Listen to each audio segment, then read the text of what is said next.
हरे कृष्ण कृष्ण कृष्ण हरे हरे, हरे राम राम राम हरे हरे।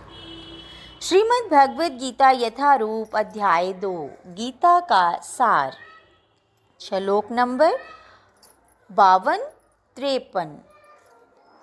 श्रुति विप्रतिपन्ना ते यदा स्थास्यति निश्चला समाधा वचला बुद्धिस्तदा योगमवाप्स्यसि।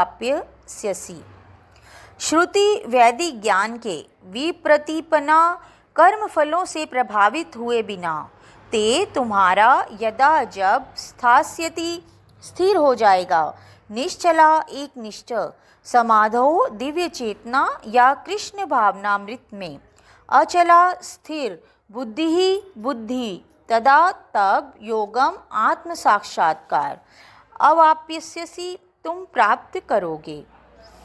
जब तुम्हारा मन वेदों की अलंकारमयी भाषा से विचलित न हो और वह आत्म साक्षात्कार की समाधि में स्थिर हो जाए, तब तुम्हें दिव्य चेतना प्राप्त हो जाएगी।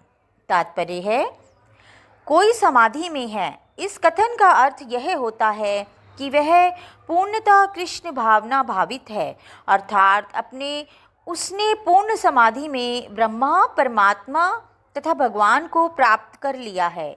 आत्म साक्षात्कार की सर्वोच्च सिद्धि यह जान लेना है कि मनुष्य कृष्ण का शाश्वत दास है और उसका एकमात्र कर्तव्य कृष्ण भावनामृत में अपने सारे कर्म करना है। कृष्ण भावना भावित व्यक्ति या भगवान के एक निष्ठ भक्त को न तो वेदों की अलंकारमयी वाणी से विचलित होना चाहिए, न ही स्वर्ग जाने के उद्देश्य से सकाम कर्मों में प्रवृत्त होना चाहिए। कृष्ण भावनामृत में मनुष्य कृष्ण के सानिध्य में रहता है और कृष्ण से प्राप्त सारे आदेश उस दिव्य अवस्था में समझे जा सकते हैं। ऐसे कार्यों के परिणाम स्वरूप निश्चयात्मक ज्ञान की प्राप्ति निश्चित है। उसे कृष्ण या उनके प्रतिनिधि गुरु की आज्ञाओं का पालन मात्र करना होगा। अर्जुन उवाच स्थित प्रज्ञस्य का भाषा समाधिस् केशव स्थितधिः की प्रभाषेत किमासीत व्रजेत किम। अर्जुन उवाच, अर्जुन ने कहा, स्थित प्रज्ञ से कृष्ण भावनाभृत में स्थिर हुए व्यक्ति की का क्या भाषा समाधिस्थस्य समाधि में स्थित पुरुष का। केशव, हे कृष्ण, स्थितघी कृष्ण भावना में स्थिर व्यक्ति किम क्या प्रभाषेत बोलता है, किम कैसे आसीत रहता है, व्रजेत चलता है, किम कैसे। अर्जुन ने कहा, हे कृष्ण, अध्यात्म में लीन चेतना वाले व्यक्ति के क्या लक्षण हैं, वह कैसे बोलता है तथा उसकी भाषा क्या है, वह किस तरह बैठता है और चलता है। तात्पर्य है, जिस प्रकार प्रत्येक व्यक्ति के उसकी विशिष्ट स्थिति के अनुसार कुछ लक्षण होते हैं, उसी प्रकार कृष्ण भावना भावित पुरुष का भी विशिष्ट स्वभाव होता है, यथा उसका बोलना, चलना, सोचना आदि।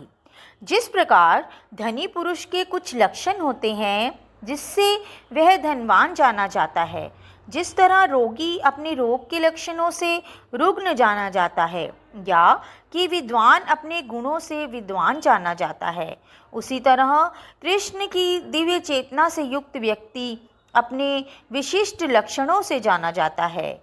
इन लक्षणों को भगवद गीता से जाना जा सकता है, किंतु सबसे महत्वपूर्ण बात यह है कि कृष्ण भावना भावित व्यक्ति किस प्रकार बोलता है, क्योंकि वाणी ही किसी मनुष्य का सबसे महत्वपूर्ण गुण है। कहा जाता है कि मूर्ख का पता तब तक नहीं लगता जब तक वह बोलता नहीं।